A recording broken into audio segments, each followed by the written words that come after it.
dans cet épisode des Lives d'Olivier.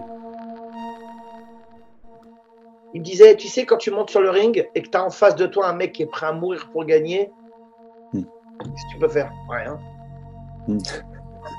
Rien. Il me disait, moi, tu vois, quand j'allais pour monter sur un ring, en fait, tout mon esprit, il dominait l'enceinte. Ça veut dire, s'il y a 70 000 spectateurs, il dominait tout. C'est-à-dire, il planait au-dessus du ring. Tu vois, tu as le ring qui est là, et lui, il planait au-dessus du ring. C'est-à-dire qu'il enveloppait, il enrobait toutes ses énergies. Il m'a dit, incroyable. C'est impossible de perdre. Chaque mois, retrouvez des individus d'exception, athlètes, artistes, gastronomes, professeurs ou chercheurs, entrepreneurs de tout type, qui montrent comment construire son existence de manière philosophique, comment mettre d'accord sa vie avec ses principes. Bon, mais merci. Avec plaisir, merci Olivier. Infiniment, André. Hein. Avec plaisir, avec plaisir. Donc, en fait, pour toi, l'expérience doit être assez étrange parce que tu connais mieux mon frère que moi. Ouais. Et tu dois avoir l'impression. Ou pas, toi? Tout à fait, tout à fait. D'accord. Donc, moi, un des meilleurs souvenirs que j'ai, c'est d'être à Ledru-Rollin. Tu es toujours à Ledru-Rollin? Non. D'accord. Non, j'ai monté ma petite salle. Enfin, quand j'ai quitté le Ledru-Rollin en 2004, j'ai monté une grande salle à côté de République pendant 13-14 ans. Et là, depuis 3 ans, j'ai monté une petite salle. J'ai vendu ma grande salle et j'ai monté une petite salle sur le côté de Bercy. Je ne sais pas si tu connais Bercy. Oui, tout à fait. D'accord, très bien. Ouais, donc moi, c'était l'époque de Ledru-Rollin et je me souviens d'être à moitié tombé dans les pommes à la fin de l'entraînement. Ouais. Et je me suis dit, ça, c'est ce que je cherchais. Et après, à l'époque, bon, on venait d'arriver d'Aix-en-Provence et j'étais en train de faire ma classe prépa et donc, c'est par manque de courage, plus qu'autre chose, j'ai pas continué. Mais personnellement, ça m'a toujours inspiré. Et quand mon frère m'a dit que vous étiez en contact et que vous faisiez des entretiens, je me suis dit, bon, ça, c'est génial. C'est vraiment une très, très belle occasion. Et donc, je voulais te remercier. Je suis aux États-Unis maintenant. Et donc, en France, bon, tu es une légende. Aux États-Unis aussi, beaucoup de gens te connaissent dans le milieu des arts martiaux. Mais ce que je voulais dire, c'est ma première question, c'est pour les gens qui ne te connaissent pas, qui ne savent pas ce que tu fais, comment tu te présentes généralement? Bah écoute, je me présente tout à fait normalement, André Zetoun. Fin de semaine là, je vais avoir 57 ans. Ça fait 41 ans que je fais de la boxe thaï. Ça fait plus de 40 ans que je suis, disons que voilà, c'est tout. Hein. Je suis prof de boxe. Alors, je ne suis pas coach. Hein. Les coachs, c'est des gens qui tiennent les pattes d'ours et qui font clac, clac, clac, clac.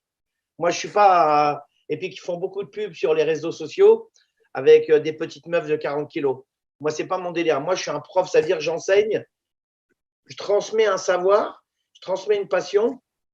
Et donc, voilà, je ne suis pas un coach. Les gens ils me disent coach Zetoun. Non, je déteste ça, je ne suis pas coach. Non, parce que j'ai passé des diplômes. Ça fait plus de 30 ans que je donne des cours. Je pense que je mérite mieux que d'être coach, quoi. Oui, tout à fait. Je comprends tout à fait ce que tu dis. Bon, aux États-Unis, c'est un peu la folie des coachs. Ouais, comme ici, d'ailleurs. Ouais. Et une question, mais vraiment très, très random, comme on dirait aux États-Unis. Pourquoi tu n'es pas venu t'installer aux États-Unis? Moi, je te verrais bien. Alors, écoute, dans le début des années 2000, on m'a proposé. Je suis allé plusieurs fois faire des stages. Là, je pars bientôt à Los Angeles. Je suis allé faire 2 stages à New York. J'adore cette ville. Vraiment, j'aime beaucoup cette ville. J'aime beaucoup les quartiers de New York. J'aime bien cet esprit new-yorkais qui ressemble étrangement à l'Europe, tu vois. Ouais. On m'avait proposé de rester, mais on m'avait proposé aussi au Japon à l'époque, dans 96. Mais moi, je peux pas parce que moi, j'ai mes enfants ici, tu vois. Bien sûr. J'ai 3 enfants, donc c'est pas Ouais. possible. Et puis si je dois bouger, je Ouais. sais pas où j'irai parce que moi, je suis trop parisien, quoi. Ouais, ouais, ouais. Donc, et c'est ça aussi que je voulais creuser parce que, en fait, dans les différentes interviews, euh, on parle souvent et toi, avec l'humilité qui te caractérise, on parle souvent des boxeurs que tu as entraînés, des champions que tu as participé à créer. Et est-ce qu'on peut parler un petit peu de ton enfance, d'où tu viens, enfin, comment on devient André Zeytoun? Euh, qu'est-ce qui t'a poussé à passer du côté combattant, où certainement tu avais beaucoup de plaisir, au côté, euh, au côté enseignant qui transmet, comme tu le disais? Écoute, moi, j'ai pas fait une grande carrière, hein, on va pas se mentir. Hein, j'ai pas été un grand combattant. J'ai fait une vingtaine de combats en boxe thaï. Bon, j'ai fait aussi quelques compétitions d'arts martiaux à gauche, à droite, avec le club avec qui j'étais. J'étais en finale de la Coupe de France de karaté contact. J'ai fait les Open de France de Viet Vo Dao, Kwan Kido. À l'époque, hein, c'était Ouais. voilà, j'en ai gagné pas mal de ces trucs-là parce qu'à l'époque, il n'y avait pas beaucoup de boxe thaï. Mais j'ai pas eu une grande carrière de combattant. Euh, moi, je suis plutôt à la recherche. Tu vois, j'ai toujours été à la recherche de la technique, la beauté gestuelle, l'historique. Je suis toujours tu sais, en France, on m'appelle l'encyclopédie de la boxe. Mais tu sais, je suis en France, je suis toujours à la recherche. Tu vois, avant qu'on parle là, il y a un peu plus d'une heure, j'étais en train de chercher un truc sur YouTube, sur Google, et j'étais en train de chercher un mec. Alors, il fallait que je le traduise du français au birman et du birman au Karensgo. Ça veut dire que la langue, c'est une langue traditionnelle des Karen. C'est une Mhm. ethnie qui habite en Birmanie. Donc, j'ai réussi à le trouver et tout. Puis, jusqu'au moment où j'ai trouvé, tu m'as appelé. Je suis toujours à la recherche, toujours à la recherche de, tu vois, de l'histoire. Ce qui m'intéresse plus, moi, c'est transmettre une passion. La passion, Mhm. j'ai la passion de la boxe depuis que je suis tout petit parce que mon père était boxeur et mon grand frère aussi. Et puis, je viens d'un endroit où tout était marqué par la violence. Tu sais, je viens de la Courneuve, des 4000 Mhm. logements. Voilà, ça a toujours été. Il faut se battre du matin au soir pour se faire une place. Tu vas chercher du pain à la boulangerie, tu es obligé de te battre pour garder ta place quand tu fais la queue. Enfin, tu vois, Ouais, ouais. ça a toujours été la violence. Donc, Ouais, le milieu dans lequel tu as grandi était, enfin, comme on dit avec les mots des journalistes, n'était pas un milieu facile. non, non, franchement, non, mais on va pas se mentir. Hein, j'ai une enfance de merde. Mhm. Voilà, c'était difficile. Tu sais, quand tu viens d'une famille qui a pas d'oseille, on est 10 enfants. Voilà, c'est pas évident. Hein. 10? Vous Ouais, étiez 10? enfin, 9. 9? Ouais, 9 enfants. Ouais, donc voilà. Après, c'est une enfance difficile parce que j'ai eu un père extrêmement difficile, extrêmement sévère, extrêmement dur. Bah, pas sympa, quoi. Franchement, bah, tu sais, moi, avec le recul aujourd'hui, j'ai le droit de le dire. Hein. Alors que Mhm. j'avais une mère extraordinairement belle, gentille, c'était du soleil, ma mère, heureusement d'ailleurs. Mhm. Donc, oui, après, je, je regrette pas de mon enfance, mais si on m'en avait donné une meilleure, je l'aurais accepté bien volontiers, tu vois. Bien Donc, sûr. moi, tu sais, moi, je suis né en Israël, je viens d'une ville qui ressemble sensiblement à la Courneuve et je me retrouve à la Courneuve, tu vois. Donc, j'ai dit à mes parents, on n'aurait jamais dû déménager, quoi. Ça servait à quoi de partir d'un endroit pour aller dans le même, quoi. Ouais, ouais, Tu bien vois, sûr. Ouais. après j'ai appris beaucoup de choses avec mes potes à la Courneuve.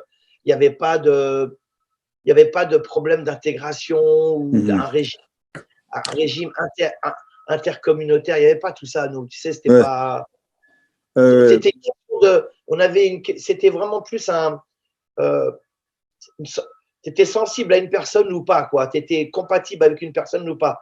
Moi, mon meilleur ami, c'est toujours mon ami. Il s'appelle Boulbaba Jaballah. Il est black, musulman mhm. et tunisien. Tu Mhm. vois, c'est et, euh, et et sa mère, toute mon enfance, sa mère, je l'ai appelée Tata. Tu Ouais. vois, tu comprends ce que je veux dire? Il Ouais, n'y ouais, a il pas n'y avait ça. pas, ouais, il y avait pas cette opposition ou ces oppositions sous-jacentes qui est plus sensible aujourd'hui.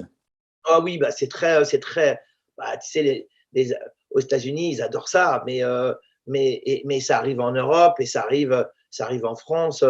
Voilà, moi, je trouve ça très dramatique parce qu'en vérité, la question entre un être et un autre être, pour moi, c'est surtout une question de sensibilité et de compatibilité. Si où vous vous plaisez ou vous vous plaisez pas, c'est comme sortir avec une meuf, hein, où vous vous plaisez ou vous vous plaisez pas, quoi, tu Bien vois. sûr. Ouais. Donc, moi, j'ai des potes, je regarde pas mes potes si de quelle couleur ou de quelle culture ils sont. Dès qu'on est compatible, dès que je suis sensible à cette personne et lui, il est à l'inverse sensible aussi, on Mm. devient amis, on s'en fout, tu vois. Moi, on Bien s'en sûr. fout. J'ai vécu dans ce milieu-là et c'était. Après, tu te fais des amis, enfin bon, tu vois. Donc la boxe, c'était ou le foot ou le rugby ou la boxe. D'accord. Ouais. Voilà, il n'y avait pas beaucoup de choix. Ah si, il y avait du handball. Le handball, parce que la Courneuve, elle a une très très belle équipe de handball. Je crois même ils sont en troisième division, tu vois. Voilà. Mais c'est tout, c'est tout. Il y avait pas. Il y avait une très belle équipe de rugby, le club olympique de la Courneuve, le COC. J'y ai joué pendant 3 ans. Et il y a du foot, bon bah bien sûr. Et nous, c'était les arts martiaux ou la drogue ou le Ouais, ouais, bien vol sûr. ou les viols ou tout ce que tu veux, quoi. Ouais, ouais, non, mais bien sûr. Et donc, oui, donc toi, tu as choisi la boxe. Et, et quelles étaient les valeurs que tu trouvais derrière? Parce que c'est vrai que dans une salle de boxe, en un sens, comme dans l'expérience, tu le racontes, quelque part, les différences entre les individus se gomment. Il y a plus de différence entre les uns et les autres. On est là pour boxer ou pour s'entraîner. Ouais, ouais. Et quelles sont les autres valeurs qu'on pourrait trouver à travers l'enseignement de la Muay Thai ou de la boxe en général?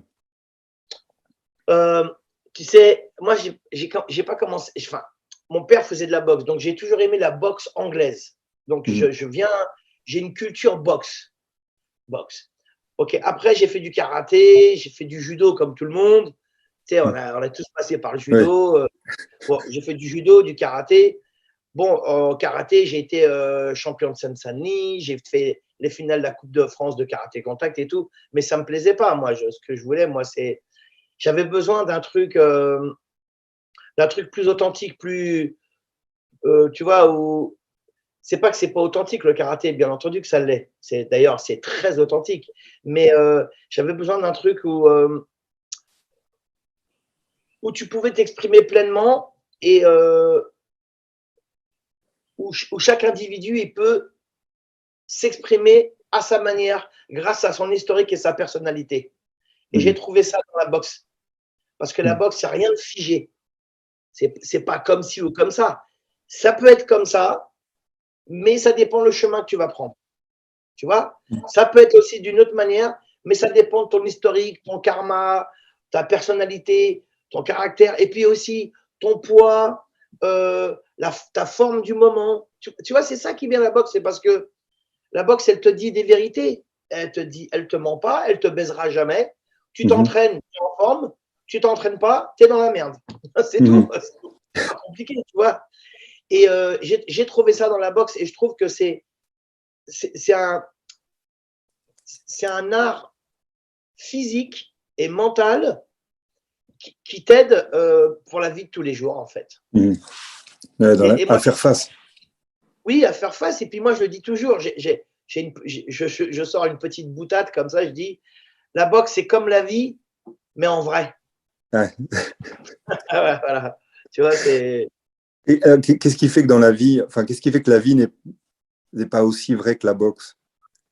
C'est que les coups portent moins Bah, non, immédiatement. non, mais la différence entre la boxe et la vie, ça dépend d'où tu viens et comment tu as été élevé, et puis enfin, de quelle culture tu es, tes origines aussi, mais tes origines génétiques aussi, tu vois. Mhm. Donc, si tu veux, moi j'ai des potes à la salle, ils font de la boxe, ils viennent d'un milieu très convenable, des parents aimants, tout va bien et ils font de la boxe et ils se démontent à la salle. Et tu vois, c'est Ouais. une manière d'appréhender.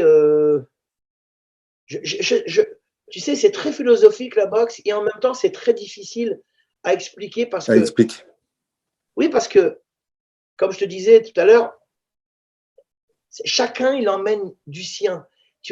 Moi, les gens, ils me disent, très souvent, ils me disent, tu t'entraînes en ce moment? Ben, je dis, ben oui. Ah bon? Ben oui, pendant que je parle avec toi, je m'entraîne. Je parle de boxe, je m'entraîne. Je marche dans la rue, je m'entraîne parce que ça cogite dans ma tête. Tu vois? Là, on parle de boxe, je m'entraîne. Voilà, tout Et, simplement. et monsieur tout le monde, ou enfin le monsieur bien propre sur lui, comme, comme je pourrais l'être, entre guillemets, avec la bonne conscience, son petit travail, sa petite vie, euh, qu'est-ce qu'il vient chercher à la salle? À ton avis, pourquoi il veut se foutre sur la Il vient gueule? chercher de la dominance. Mhm. Il vient chercher de la dominance. Tu sais, la boxe, tu as un dominant, un dominé. Mhm. C'est comme ça. Tu as un mec qui monte sur le ring, il est dominant. Tu as un mec qui monte sur le ring, il croit qu'il est dominant, mais en fait, c'est un dominé. Il va se faire Mhm. dominer. C'est comme ça. Mhm. Donc, il y a des gens bien propres sur toi, mais tu sais, moi, les trois quarts de mes élèves sont bien propres sur eux. Et en fait, c'est des foudres à la salle, quoi. C'est Mhm. parce que en fait, on a tous tu sais, on a tous eu plusieurs facettes dans notre personnalité, dans notre caractère, euh, qui se révèlent au fur et à mesure de ce que tu vas entreprendre. Donc, quand des personnes, comme tu dis, bien propres sur elles, ça viennent à la salle, moi, je sais que je me dis à ce mec-là, il va me sortir, ce mec-là, il va me sortir quelque chose de puissant, quoi, tu vois. Je Ouais, sais ouais. qu'il va me sortir quelque chose de puissant. Donc, il vient d'une certaine manière pour lâcher le prise, pour lâcher le contrôle et se faire dominer. Et, et à travers cette dominance, il en ressort encore plus fort, plus puissant, plus solide. Mhm.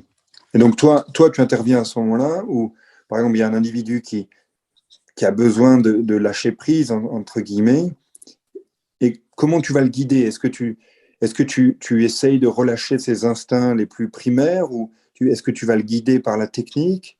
Comment ça se passe? Moi, chez moi, c'est uniquement la technique et le rapport à l'être humain. Ça veut dire, moi, c'est l'affect et la technique. Moi, je mets beaucoup d'affect. S'il Mhm. n'y a pas d'affect, je peux pas fonctionner. Qu'est-ce que tu veux Tu dire vois, par affect? affect, ça veut dire, tu sais, moi, j'ai besoin de, hey, ça va mon pote, on s'attrape. Tu vois, c'est ça l'affect. C'est pas genre, ouais, salut. Ouais, non, moi, ça marche pas comme ça. Faut qu'on soit potes à la salle. C'est un échange, je te transmets quelque chose, mais je suis pas meilleur que toi Mhm. pour autant. Tu vois, Mhm. dans la boxe, je suis plus fort. Dans la boxe, je suis meilleur, mais c'est tout.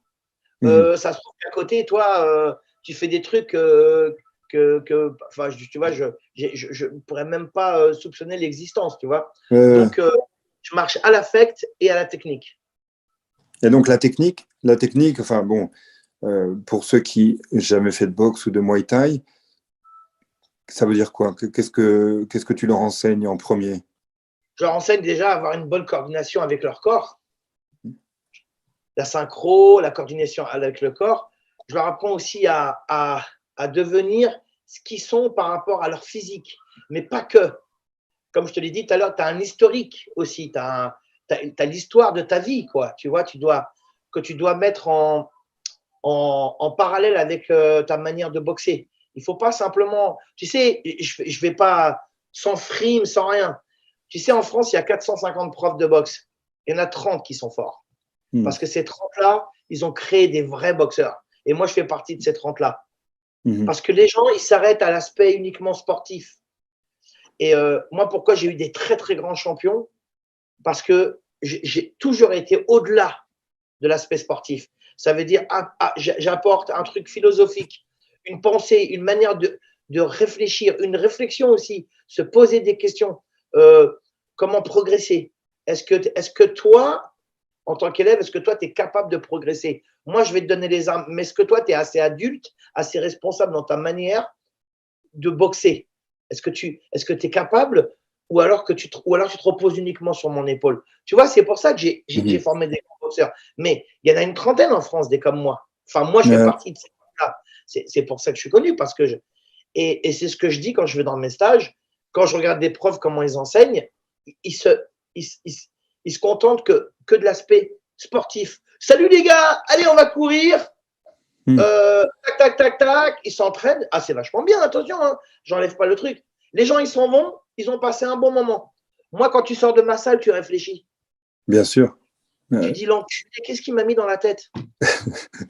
Tu vois? Non, j'adore ta phrase, devenir ce qu'ils sont par rapport à leur physique, c'est très puissant. Hein. Donc, pas simplement leur physique, tu vois, tu peux pas. Un mec qui fait 150, 120 kilos et qui fait 1m90, il peut pas boxer comme un mec qui fait 1m60 et qui fait 50 kilos. Tu vois, il doit prendre conscience de son physique, mais il doit prendre conscience aussi de son karma, de sa personnalité et puis de son histoire, d'où il vient, qu'est-ce qu'il est, qu'est-ce qu'il a fait, c'est quoi ses gènes, c'est quoi sa force, d'où il va puiser ses forces, d'où il va puiser aussi son envie, peut-être de se dépasser, d'où ça vient. L'individu, il faut qu'il prenne conscience de tout ça. C'est comme ça que tu évolues. Tu sais, la boxe, le Muay Thai ou boxe, enfin moi je dis boxe, c'est pas que les tac tac tac, c'est aussi ce que toi tu vas donner à ton corps. Absolument. Si tu proposes à ton corps un super festin, ton corps il va être heureux. Tu vois.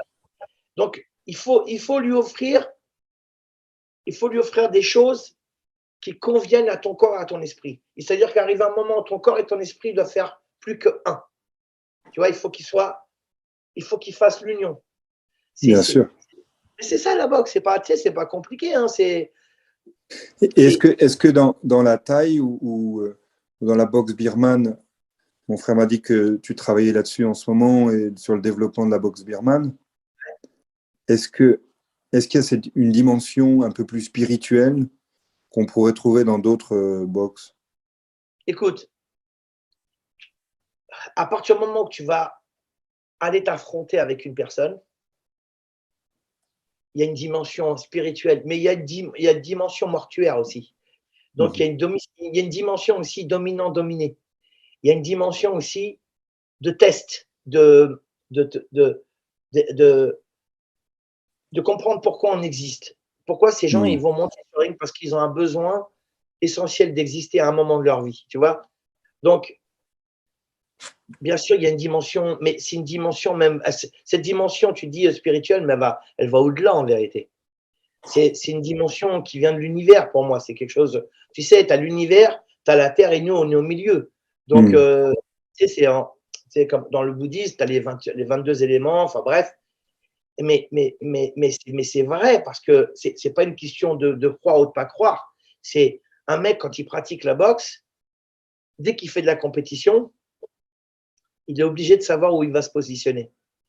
S'il n'a pas les armes nécessaires pour évoluer dans sa manière de boxer, il n'ira nulle part. Parce que c'est très facile de monter des petits boxeurs déclassés, des mecs qui vont faire 3 rounds. Tu as plus besoin de conditions physiques que techniques parce que les mecs ils se démontent pendant 2-3 rounds, tu vois. Mais dès que tu passes à notre cap, dès qu'il faut réfléchir, travailler une stratégie, une tactique, s'entraîner de manière plus scientifique, plus sportive, plus professionnelle, c'est pas la même là. Donc c'est pour ça que tu as les profs, ils n'arrivent pas à passer. Tu vois, ils bloquent, ils bloquent.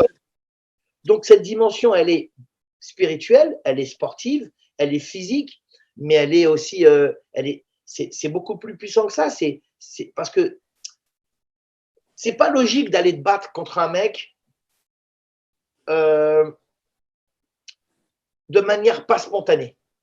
Tu vois, par exemple, tu es dans la rue, tu as une embrouille, ça peut arriver parce que c'était pas prévu, c'est spontané, il s'est passé un truc. Maintenant, tu fais la même chose, mais tu sais que dans 3 semaines, tu vas aller te battre avec ce mec-là. Là-dedans, tu vois ce que je veux dire? Ça travaille. Ton fait boum, boum, boum, boum, boum.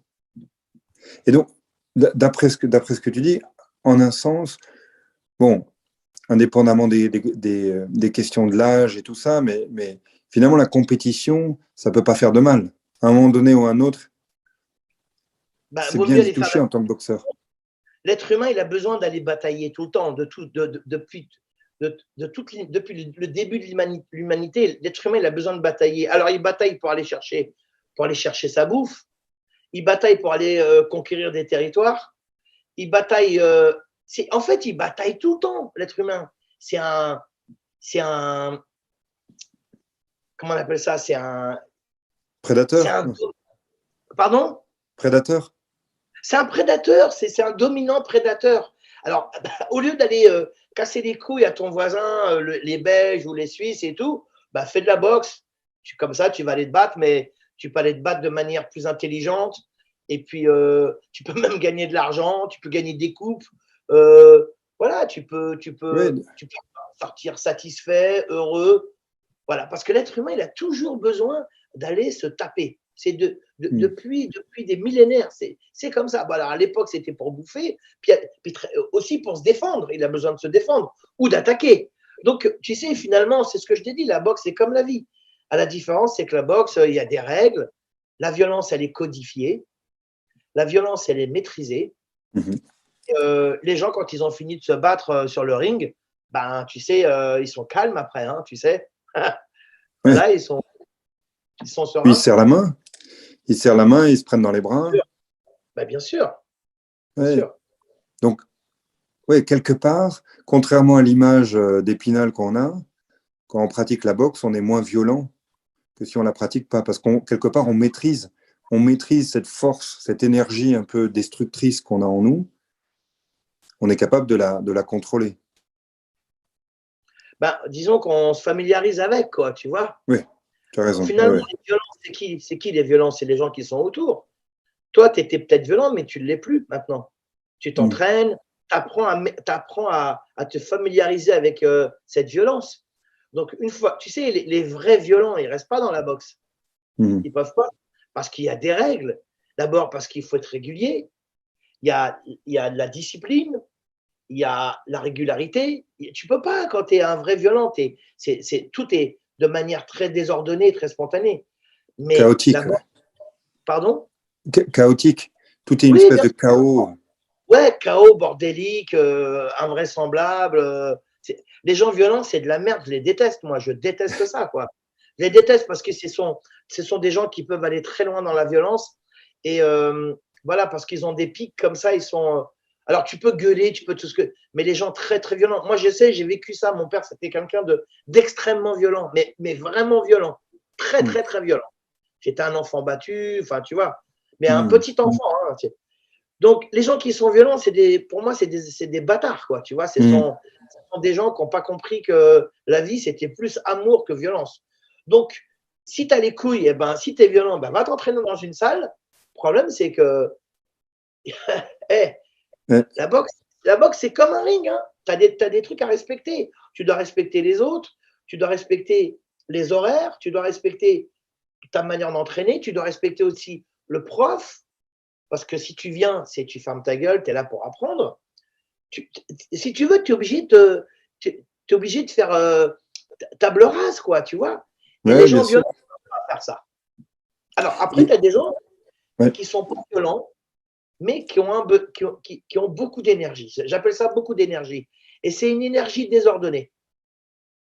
Tu vois. Donc quand ils Et viennent tu dans les ta cadres. salle, ouais, quand ils viennent dans la salle, hop, hop, hop, tu lui dis, ouais, c'est comme ça, comme ça. Ouh, le mec, il va mieux. Ou la meuf, parce que c'est des mecs et des meufs. Le mec ou la meuf, ils vont mieux parce qu'ils arrivent à mettre des noms ou des codes sur leur énergie. Tu vois, c'est ah, je savais pas que j'étais comme ci, ah, je savais pas que j'étais comme ça. Ah, la boxe, ça me fait du bien parce que ça me recadre, ça me. Enfin, tu vois, c'est vachement bien, quoi. C'est plutôt que d'être désordonné, puis de dépenser à tort de l'énergie comme ça, à gauche, à droite, à travers. Là, c'est Mm. quelque chose de plus ciblé. Encore une fois, tu arrives à te familiariser. Mais familiariser, ça ne veut pas dire maîtriser. Hein. Mm. Familiariser, ça veut dire que tu deviens pote un petit peu avec la violence, tu vois. Ça veut dire, voilà, vous commencez à vous comprendre. Ouais, bien sûr. Dans le cas, tu parlais du karaté tout à l'heure. Donc, on a cette image avec Karate Kid, avec un maître, tu sais, qui plane au-dessus de l'éducation d'un élève. Est-ce que toi, en boxe, tu as l'équivalent? Est-ce que tu as un Ouais, maître? ouais, ouais. Alors, c'est qui? Ouais, moi j'en ai un, il est extraordinaire. Il est encore pire que Karate Kid. Moi, j'ai un fou, moi. Il est extraordinaire. C'est, c'est, c'est, c'est vraiment une des plus belles rencontres de ma vie. Il s'appelle Toshio Fujiwara, c'est un japonais. Mhm. Il a été 6 fois champion du Japon, 2 fois champion du monde, et ça a été le premier étranger à avoir été champion du Rajadhanam en Thaïlande.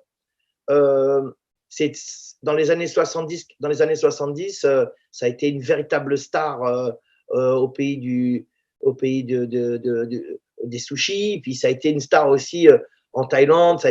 Mais c'est quelqu'un d'extraordinairement. Il est brillant, il est complètement fou, il est génialissime, il est drôle, il est souriant, il est plein de vie. Et ça, il est fou d'amour, quoi. Il est Mhm. génial. Tu sais, moi, je l'ai rencontré plein de fois. Moi, c'est pas que mon maître, c'est mon ami aussi, tu vois. Bien sûr. Tu vois, dans un an et demi, je pars au Japon parce qu'il va fêter ses 75 ans dans un an et demi. Je vais spécialement pour son anniversaire. Mhm. Ses 75 ans, je vais rester une semaine au Japon, c'est tout, tu vois. Il est génialissime. Le mec qui va monter, on est en train de manger, on est en train de manger dans un restaurant japonais à Tokyo. Et puis, on parle de boxe et tout. Puis, hop, il va monter sur la table, il va te montrer les gestes. Tu Ah ouais. vois, ah oui, il est complètement fou. Il est génial. Il picole, il fume. Mais on l'appelle l'homme au 100 KO. Il a 143 combats, tu vois, 128 victoires. Il est génialissime. C'est un papa extraordinaire. C'est un mari génialissime. Il est, il est plein de vie. Il est fou d'amour. Il est drôle. Et tu sais qu'à 73 ans, là, il fait encore des démonstrations sur le ring. Il est complètement Ouais. habité, tu vois. Ouais, exactement. Moi, je l'adore parce qu'on parle philosophie. Moi, il m'a appris plein de trucs. Tu sais, il m'a appris plein de trucs sur la violence, sur la douleur, sur la détermination. Tu sais, tu sais, quand tu montes sur le ring et que tu as en face de toi un mec qui est prêt à mourir pour gagner, Mhm. qu'est-ce que tu peux faire? Rien. Mhm. Rien. Il me disait, moi, tu vois, quand j'arrivais quand j'allais pour monter sur un ring, en fait, tout mon esprit, tout mon esprit, il dominait l'enceinte. Ça veut dire, s'il y a 70 000 spectateurs, il dominait tout. C'est-à-dire, il planait au-dessus du ring. Tu vois, tu as le ring qui est là, et lui, il planait au-dessus du ring. C'est-à-dire qu'il enveloppait, il enrobait toutes ses énergies. Il m'a dit, je ne peux pas Incroyable. perdre. C'est impossible de perdre. En plus, il s'entraînait comme un ouf. Ouais. Comme un ouf. Attention, hein, lui, c'était un laborieux. Hein. Et puis, Mhm. en plus de ça, il a le punch, tu vois. Ah oui, moi, j'ai plus que Karate Kid. J'ai Toshio Fujiwara et c'est une personne extraordinaire. Tu sais, je l'ai ramené en France en 1999 avec sa femme. 99. C'est la première fois qu'il venait en Europe parce qu'il a toujours refusé. Mhm. Il est venu, il est resté 2 semaines ici. Je l'ai bien mis, hein. Franchement, Ouais. on a fait des tournées, on a fait des stages, on est parti à Toulouse, on est invité à l'ambassade du Japon à Paris. Quand lui il est arrivé, les mecs disaient oh sensei et tout ça. Enfin bref, non mais il est génial. Il me disait vous avez des rues, il y a des putes et tout. Je dis, il me dit non, je voudrais juste voir. Est-ce qu'il y a des châteaux chez vous? Je voudrais voir un château. Je l'ai emmené au château de Vincennes. Est-ce que vous avez des rivières? Donc, je l'emmène voir des rivières. Il voulait voir des chevaux aussi. Donc, il voulait voir des chevaux. Je l'ai emmené voir des chevaux. Il est génial, ça. Ouais. C'est. Et d'un côté, il a cette naïveté, enfin, une naïveté, une candeur, comme on dit, qui le rend supérieur aux autres. C'est-à-dire, il se prend pas pour qui il est pas.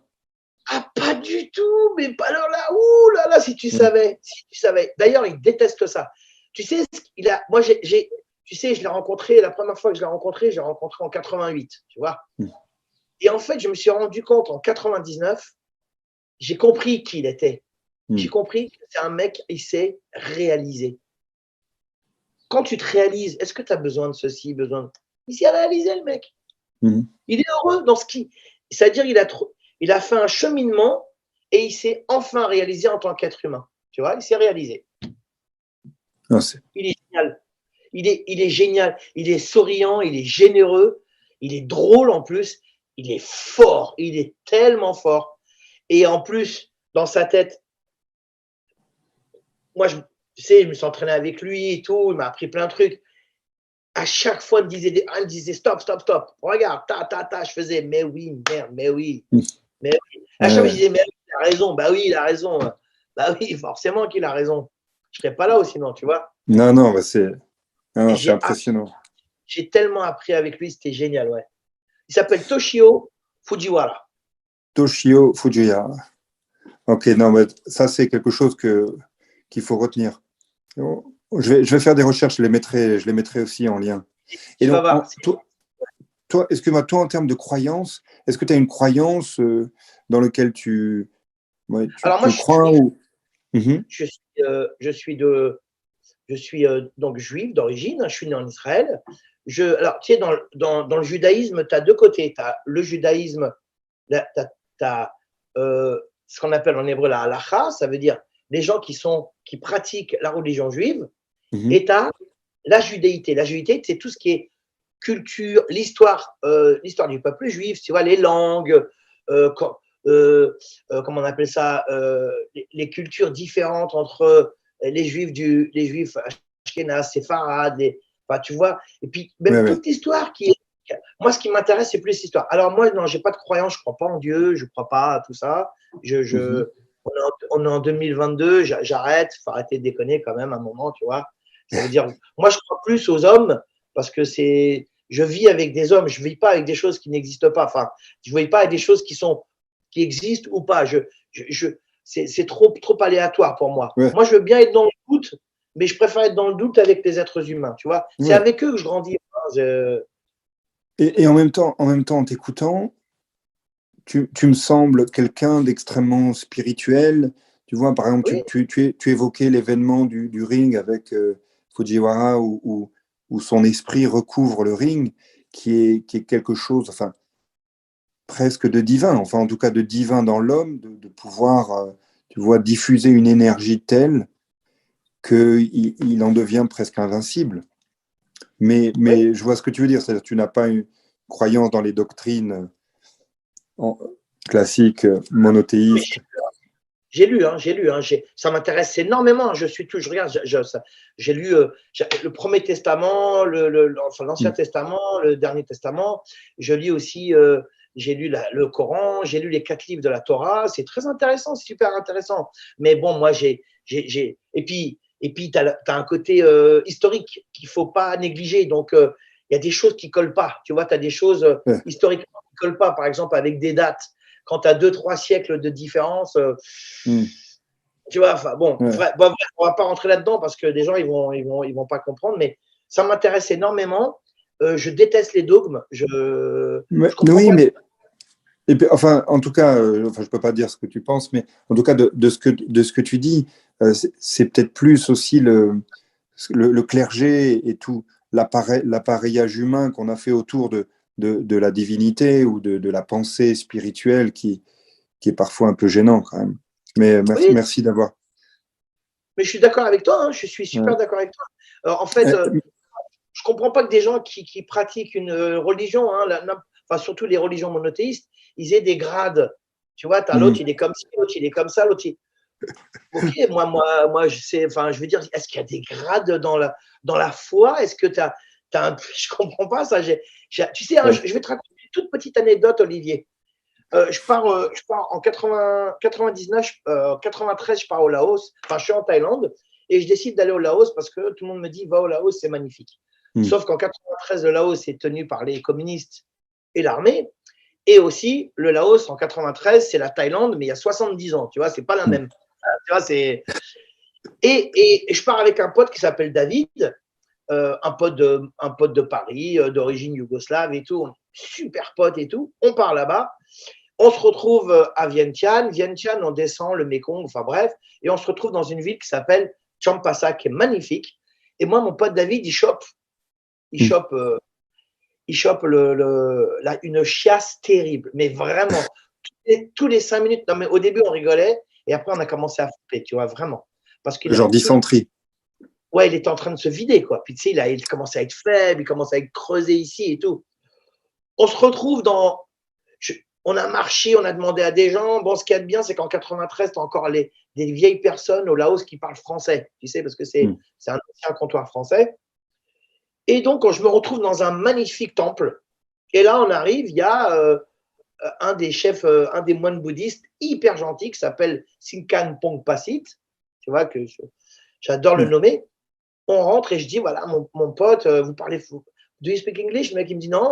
Même par contre, je parle le français parce que j'ai appris à l'école. Voilà, génial et tout. Il parlait un français parfait, tu vois, mais encore même mieux que nous.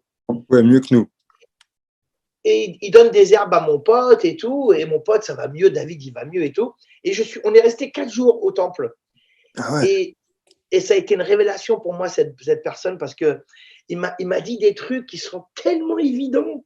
Mais c'est des trucs, tu vois, par exemple, il me disait, vous, en Occident ou au Moyen-Orient, vous êtes fiers de quelque chose qui n'existe pas. Par exemple, vous êtes fiers d'être juif, vous êtes fiers d'être musulman, vous êtes fiers de ceci.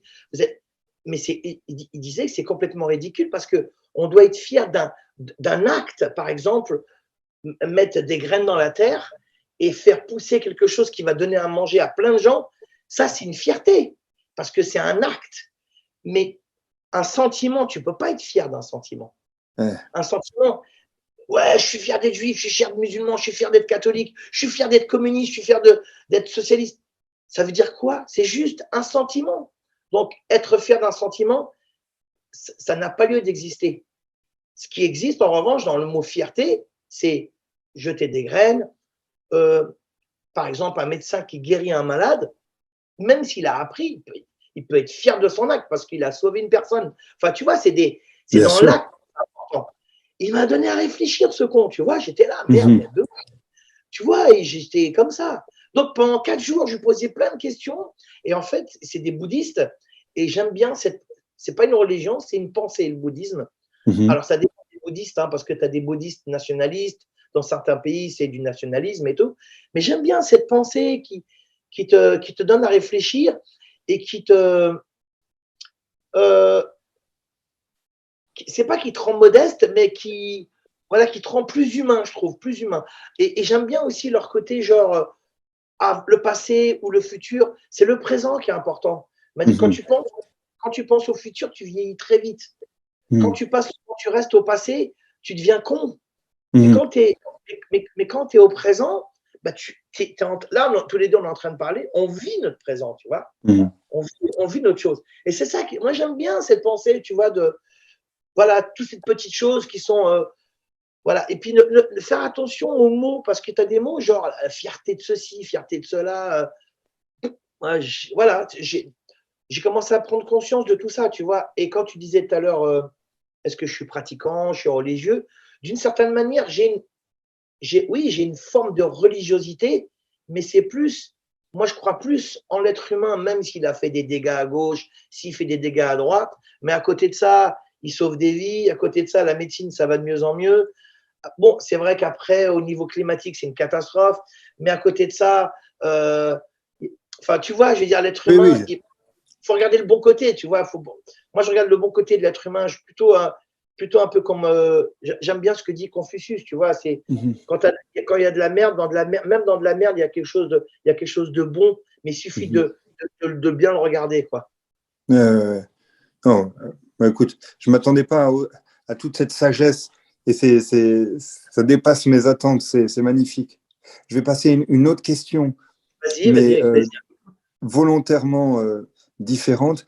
Qu'est-ce que tu manges le matin, André, quand tu te réveilles? Alors moi, classique, vraiment, je suis le Parisien, moi je suis un vrai Parisien. Moi, je prends un café et en bas de chez moi, j'ai une boulangerie qui est extraordinaire. J'adore les croissants. Voilà. Moi, je mange pas de graines, je mange pas tout ça, mais je reconnais que depuis 20-30 ans, la nourriture, tu sais, tu, de- tu, tu deviens ce que tu manges, forcément. Mhm. Je trouve qu'il y a plein de pays qui sont en avance. Par exemple, des pays où on dit qu'ils sont, c'est des pays émergents, mais en fait, au niveau de certaines choses, ils ont 100 ans d'avance sur nous. Par exemple, des pays africains ou des pays en Asie, tu vois, par exemple, au niveau de la bouffe, des herbes, des ceci, de cela, ils sont super en avance, quoi. Tu vois, j'ai été au Ouais, Cameroun, j'ai été au Sénégal, en Afrique du Sud. Tu as des ethnies, tu as des tribus, ils prennent des herbes, ils mangent ceci, ils mangent cela, ils t'expliquent ça sert à quoi.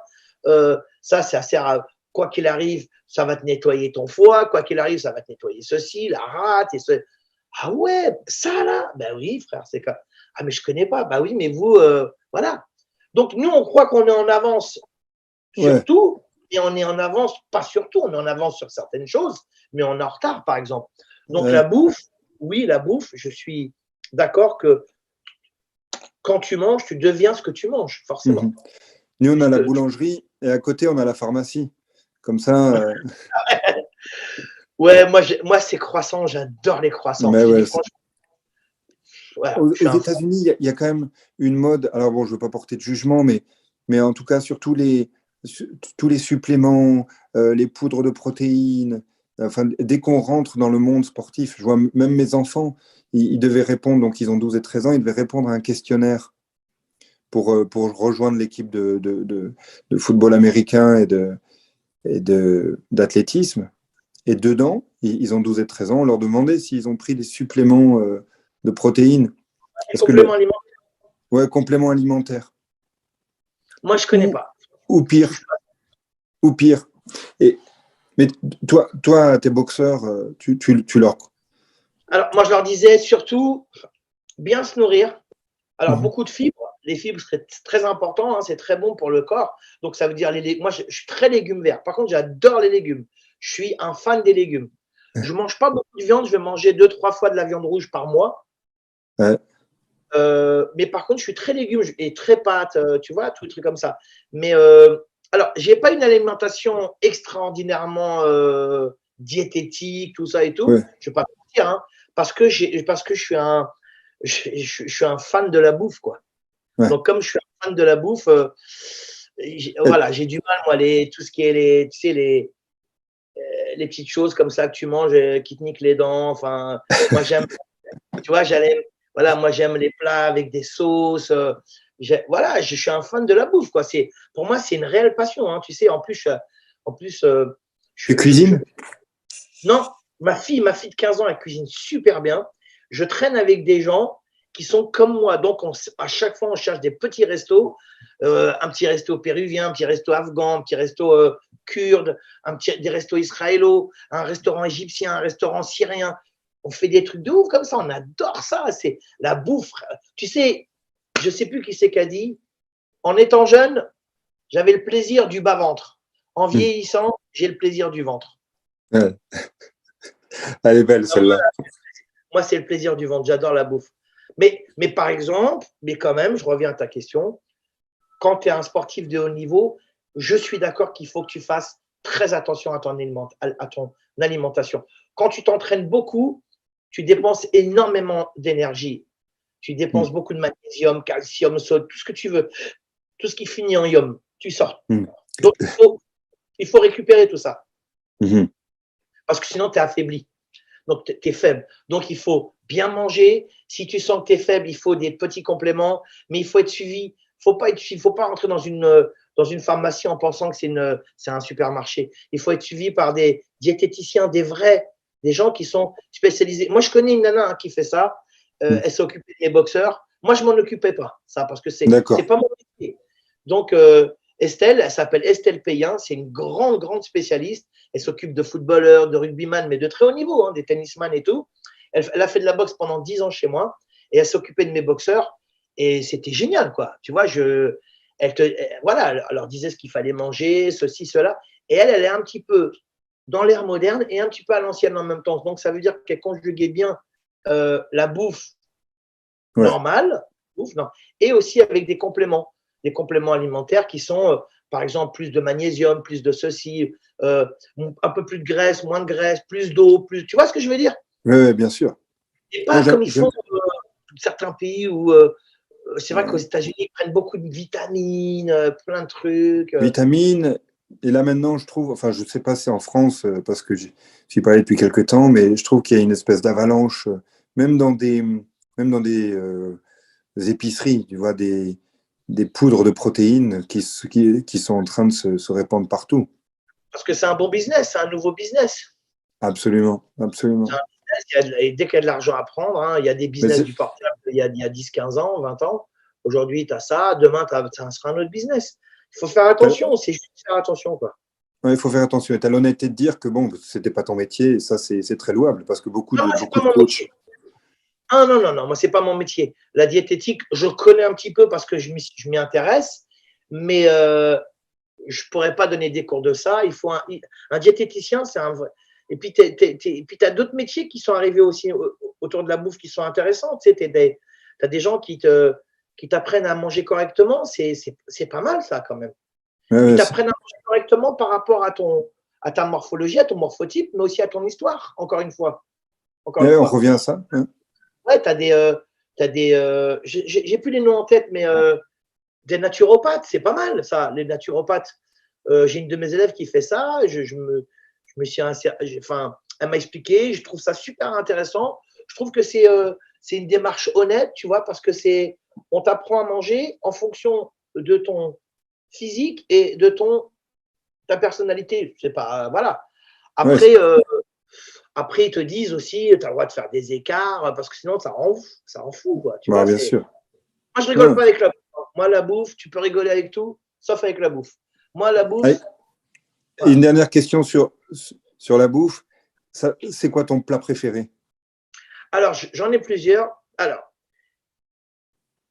il y a un plat tunisien qui Ouais. s'appelle slata meshouia. Ça veut dire, en français, ça veut dire une salade méchoui, tu sais, qui a été cuite. Ah oui, C'est je une connais salade pas, j'ai cuite. jamais entendu. Alors, ça s'appelle slata meshouia, c'est tunisien. Alors, c'est tomates, poivrons, ail, oignons, tout ça, avec des épices. Il y a il y a du cumin, il y a quelques herbes et tout dedans. Ensuite, il y a du thon frais, du thon, Mm. du thon en miettes, Ouais. et il y a des œufs qui coulent presque. Et bien sûr, de l'huile d'olive et du piment. Et ça, Mm. ça, ça, je peux en manger. J'aime tellement ça, c'est tellement bon. Attention, hein, ça se mange avec du pain, hein, ça se mange pas avec la fourchette. Hein. D'accord, ça mange avec le pain. Ah, ça s'appelle Slata Meshouia. Meshouia en arabe, Meshouia, ça veut dire. En fait, le Meshoui, c'est un mot arabe, hein, faut pas oublier, d'origine. Ouais. Meshoui, ça veut dire que tu prends quelque chose et tu le fais. Tu le Comment fais t'appelles ça? cuire à la Tu le fais braise, griller. tu le Tu fais vois, griller. c'est grillé, tu vois. Donc, Slata Meshouia. Slata, c'est du tunisien, mais en vérité, c'est d'italien qui veut dire salade ou Mhm. assiette. Mhm. Donc, ça. Et c'est un plat qui est extraordinaire. Moi, j'aime Délicieux. tellement. Et en Mais dessert? c'est pas quelque chose de, tu vois, c'est pas quelque chose de waouh et tout, mais dans la bouche, Ouais. tellement Et le bon. dessert que tu préfères? Alors, le dessert que je préfère, je suis pas très dessert, c'est marrant, hein. Alors, Non, bah, ça c'est bon. si je devais dire un dessert, ce serait un dessert du Moyen-Orient, qui est très connu en Syrie, au Liban, en Israël, au Palestine, en Jordanie. Ça s'appelle le malabi. Je sais pas si tu as entendu parler. Oui. Malabi, c'est une espèce de crème de lait comme ça, Mhm. avec, avec du miel, ou ça peut être l'eau de fleur d'oranger aussi, avec des petites cacahuètes ou des amandes coupées comme ça. Et c'est très fin, tu vois, ça fait très flan, mais comment dire ça? Très, très yaourt, mais pas trop yaourt parce que c'est plutôt flan, quoi, tu vois. Ouais, Ça entre le s'appelle flan et le malabi. yaourt. Ouais, Ouais, Malabi. c'est super bon. Mais moi, j'aime la bouffe. Alors, je suis très sucré, mais quand je mange un repas, je suis j'aime, voilà, il faut pas de sucre. Pas de S'il sucre. n'y a pas de dessert, c'est pas grave du tout. Moi, ça me dérange pas. D'accord. J'aime Bon, c'est tout plus... ce qui est salade, avec toutes les petites salades et la bouffe, quoi. Tes plats préférés sont plutôt sains, tu vois. Salade et Bah, j'aime puis malavi. l'italienne aussi, j'aime la bouffe italienne. La bouffe italienne, j'aime tout ce qui est, tu sais, les pâtes et tout ça. J'aime les salades aussi, tu sais, salade composée, tout ce qui est avec tomates, oignons, concombres, les petits feta. Enfin, tu vois, c'est très méditerranéen en fait, ce que Très j'aime. Hein. méditerranéen. Voilà, j'aime beaucoup la bouffe méditerranéenne. Alors, donc, on va passer à la dernière partie, dans les dernières questions, et on revient un petit peu à l'univers professionnel. C'est quoi le pire conseil que tu entends donner dans ton univers professionnel?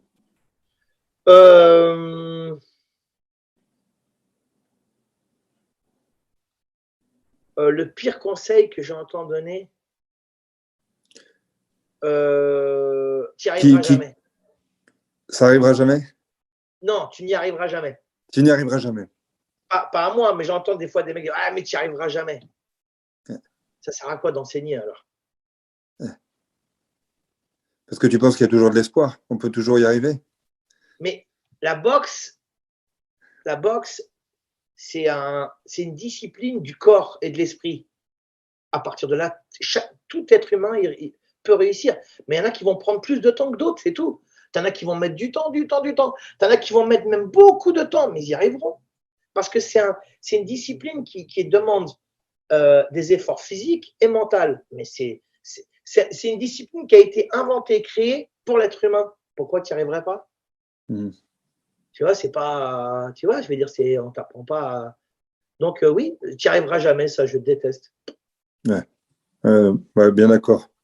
Et un étudiant qui rentrerait à l'université, quel est le conseil que tu lui donnerais? Rentrerait à l'université, comment ça? Oui, ou qui commence sa vie. Ah ouais, patience. Patience. Parce que, tu vois, depuis quelques années, j'en parlais à ton frère la dernière fois, depuis quelques années, on est rentré dans une ère de performance avec Internet. Tu sais, c'est très performant, Internet. Tu vois, on clique. C'est tout de suite, c'est dans l'instant T, tu vois. Et donc, il y a de nouvelles disciplines qui sont arrivées. CrossFit, tout ça, c'est dans la performance. C'est vachement bien. Hein. Ouais. Mais moi, je suis pas là-dedans. Moi, je suis plutôt dans la patience. Et pourtant, je ne suis pas du tout patient de nature. Mais dans les arts martiaux, dans la boxe, je suis extrêmement patient. Parce que je sais que le temps, il joue en ma faveur. Je sais que le temps, quand tu t'entraînes, le temps, il n'est jamais contre toi. Il est en ta faveur. Parce qu'il y a des choses que tu vas découvrir par toi-même. Il y a des choses que tu n'auras pas besoin qu'on te dise, tu vas les découvrir. Mais pour les découvrir, il faut que tu prennes ton temps. C'est tout. Tout est une question de temps dans la boxe. Voilà, il y a des rythmes à respecter, il y a des paliers à respecter, mais c'est comme ton corps, c'est comme un instrument de musique. Il faut du temps. Il faut pour apprivoiser une discipline, il faut du temps. Il faut beaucoup de temps. Là, je trouve que moi, quand les gens ils viennent dans ma salle, je déteste ça. Ah, je leur dis, hein. Ouais, mais moi, je veux transpirer. Tu crois dans combien? Oh là là, tu me fais chier, va courir derrière un bus et puis voilà, tu vas transpirer. Hein. Et puis, ou alors, tu crois dans combien de temps je serai fort? Bah, je sais pas, achète une arme et m'emmerde pas, quoi. Moi, je déteste cette notion self-défense pour tuer, des trucs comme ça. Ça n'a rien à voir. Les mecs qui rentrent dans une salle de boxe, il faut qu'ils comprennent qu'on Muay Thai, hein, qu'on fait une discipline pour être meilleur. Moi, je fais de la boxe pour être heureux. Je fais pas de la boxe pour être fort. Je fais de la boxe juste pour être heureux. Pour que ça me rende heureux. J'ai trouvé une discipline qui me rend heureux. C'est tout. Donc, fort, pas fort, c'est pas super important. Ce qui est important, c'est tu vas, tu sors, tu es heureux. C'est ça qui est important. Moi, c'est comme ça.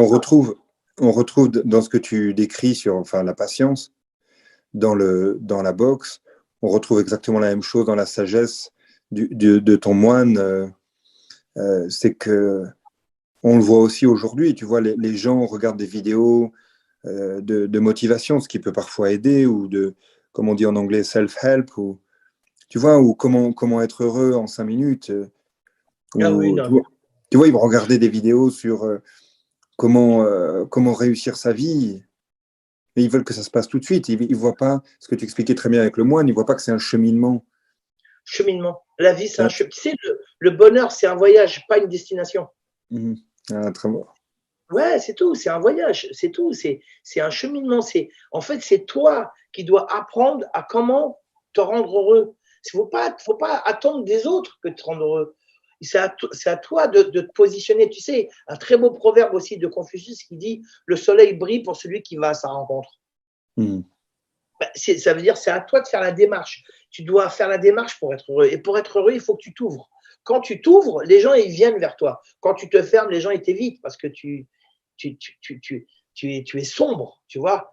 Moi, je déteste l'ombre, je déteste les gens sombres, j'ai le pessimisme, tout, je déteste ça. Moi, je suis positif. Et pourtant, crois-moi, moi, j'ai perdu Ouais. mon père, j'ai perdu ma mère, j'ai perdu ma sœur. On avait 18 mois d'écart. Et j'ai perdu mon frère il n'y a pas très longtemps, tu vois. Ah, Donc, franchement, sans déconner, hein, nous, on a bien dérouillé, tu vois. Quand bien même, je reste positif, reste positif. Je me positionne toujours face au soleil. L'ombre, je le mets dans mon dos, moi. ah, Donc, bravo. Ouais. le bonheur, c'est un voyage. C'est à toi de faire les efforts. Il faut que tu te battes pour aller chercher du bonheur, mais se battre dans des bonnes conditions. Ça veut dire tu vois, il faut que tu sois patient. Il faut que tu apprennes aussi à te connaître. Il faut aussi t'apprennes aussi à aller dans des endroits qui te conviennent. Enfin, tu vois, puis Bien sûr. t'entourer des gens qui te conviennent. Voilà, quoi. Tu vois, moi, les gens qui me tirent vers le bas, c'est terminé. Ça fait des années que j'en veux plus, ça. Bien sûr. Non. Est-ce qu'il y a un ouvrage, un livre que tu offres régulièrement à des amis ou... Non, j'offre pas, mais je dis, ouais, s'il y a des bouquins, ouais, il y a un bouquin. Bon, moi, j'ai une petite, entre guillemets, j'ai une petite Bible à moi, ça s'appelle, je sais pas si tu connais La Pierre et le Sabre. La pierre et le sabre, non? Alors là, ça, c'est le bouquin japonais le plus vendu au monde. Il est sorti en 1965, je crois. C'est Oshigawa, je ne sais plus qui c'est qu'il a écrit déjà. Il a écrit La Pierre et le Sabre et ensuite il a écrit la suite, c'est La Parfaite Lumière. La Pierre et le Sabre, moi je le lis tous les ans. Alors, il est en livre de poche maintenant parce qu'avant c'était un gros pavé. Il est en livre de Oui. poche.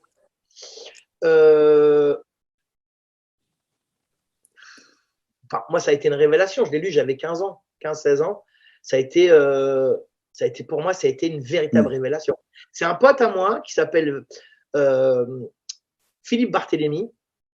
Il s'appelle Philippe François. Et d'ailleurs, ça fait longtemps que je n'ai pas de ses nouvelles. Il est plus âgé que moi, il doit avoir 64, 65 ans.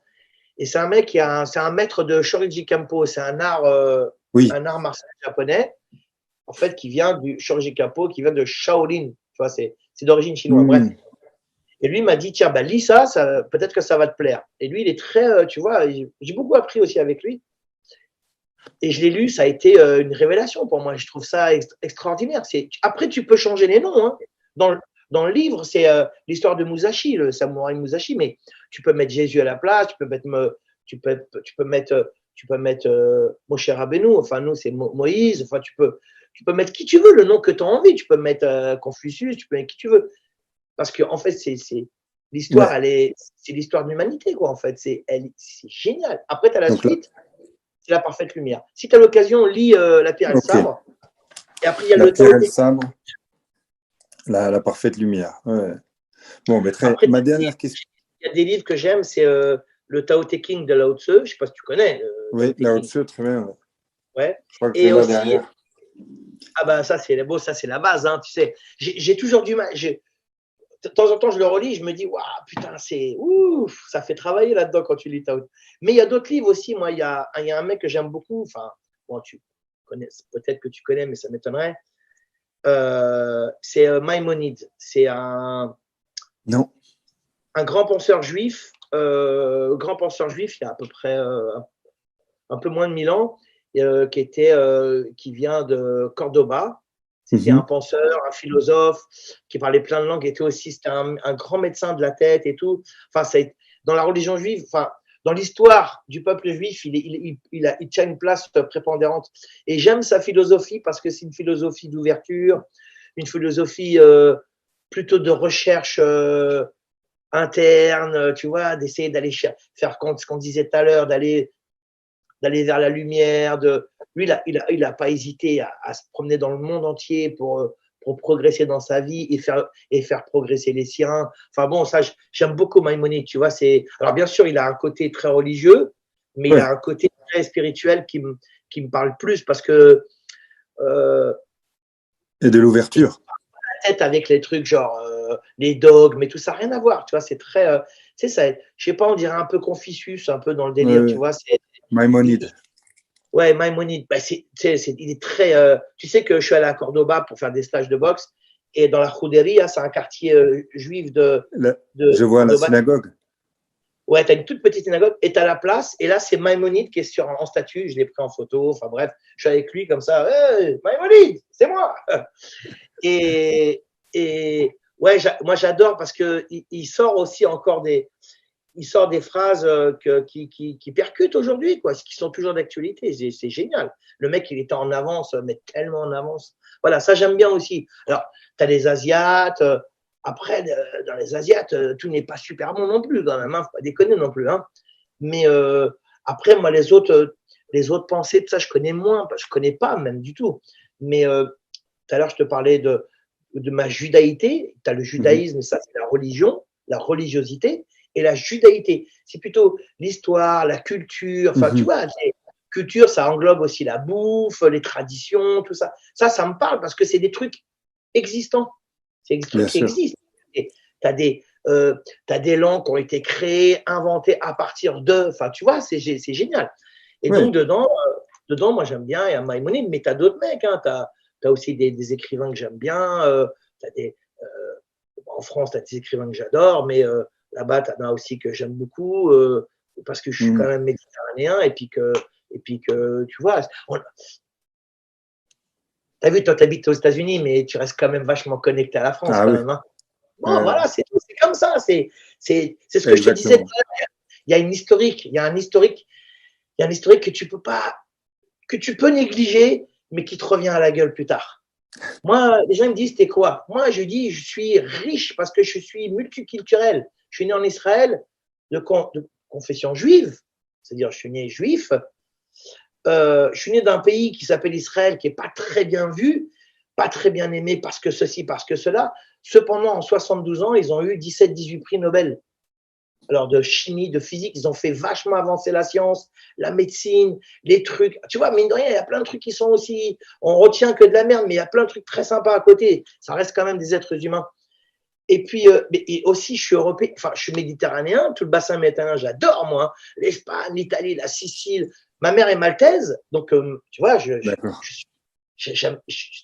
suis profondément. Tu sais, regarde ici, hein. Regarde, de Malte ici, ici, ça veut dire maltais de sang. Tu vois, je suis très méditerranéen, mais je suis très européen parce que j'adore l'Europe. J'adore la Slovaquie, la République tchèque, j'adore l'Autriche, j'adore l'Allemagne, j'adore la Grande-Bretagne, je suis un fan, de Londres, enfin, tu vois, l'Écosse, par contre, l'Écosse, je suis, ouais, tu vois, et je suis parisien. Français, mais parisien. Avant d'être français, moi, je suis parisien. Je suis du 7-5, tu vois, et j'adore. Donc, je suis multiculturel et ça me rend riche. Je ne suis pas contre une culture, mais par contre, j'ai la chance, mes parents, ils viennent du bassin méditerranéen. On habite ici. Grâce à la boxe, j'ai voyagé, j'ai été ici et là. Finalement, je me rends compte qu'en vieillissant, bah, je deviens de plus en plus riche, quoi. Ouais. Bon, c'est une très belle conclusion. C'est la richesse d'André. Non, c'est magnifique. Bon, mais merci beaucoup.